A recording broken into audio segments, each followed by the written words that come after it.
बिस्मिल्लाहिर्रहमानिर्रहीम। अस्सलाम वालेकुम। मैं हूं आबिद अज़ीज़। आज पिकाना इंटरनेशनल लेबॉरेटरी जर्मनी की जिस होम्योपैथिक कंपोजिशन को मैं डिस्क्राइब करूंगा उसको PK39 यानी कि यूपिलोवा के नाम से जाना जाता है। यूपिलोवा यानी कि PK39 की कंपोजिशन में जो एक्टिव इंग्रेडिएंट्स का इस्तेमाल किया गया है उसमें शामिल है cyclamen 3x, helonias 3x, kalium carbonicum 4x, staphysagria 4x, stramonium 10x, viburnum op 1x, xanthoxylum 3x और हाइपेरिकम 2x।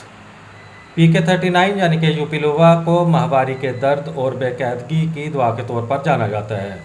औरतों में माहवारी से पहले या माहवारी के दर्द, कमर दर्द, सर दर्द, पस्तान में दर्द, मजाज में उतार चढ़ाव, पसीने की ज़्यादती, माहवारी का ज़्यादा दर्द से आना, पेड़ों में खचाव, बेज़ादानी या ओवरी और पेट में दुखन जैसे ज़चकी के अगर दर्द हों, माहवारी का खौफ या गम की वजह से रुक जाना, देर से आना, कम आना या ज़्यादा आना, जहनी सुस्तगी और अफसरदगी जैसी अलामात को यूपिलोवा यानी कि PK39 के इस्तेमाल से निजात दिलाई जा सकती है।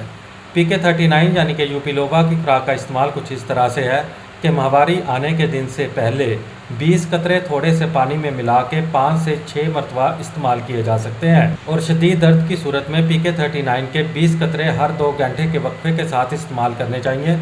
PK39 आपको 20 ml की पैकिंग में किसी भी होम्योपैथिक मेडिकल स्टोर से बआसानी दस्तियाब हो सकती है। उम्मीद करता हूं कि ये वीडियो आपको अच्छी लगी होगी। अगर वीडियो अच्छी लगी है तो इसको लाइक कर दें। अगर आप मज़ीद किसी होम्योपैथिक मेडिसिन के बारे में इन्फॉर्मेशन हासिल करना चाहते हैं तो मेरी रिक्वेस्ट है कि इस चैनल को सब्सक्राइब करने के साथ साथ बेल आइकन को भी प्रेस कर लें ताकि मेरी हर नई आने वाली वीडियो का नोटिफिकेशन आपको बर वक्त मिल सके। इसी के साथ ही नेक्स्ट वीडियो तक आबिद अज़ीज़ को दें इजाज़त। अल्लाह हाफिज़।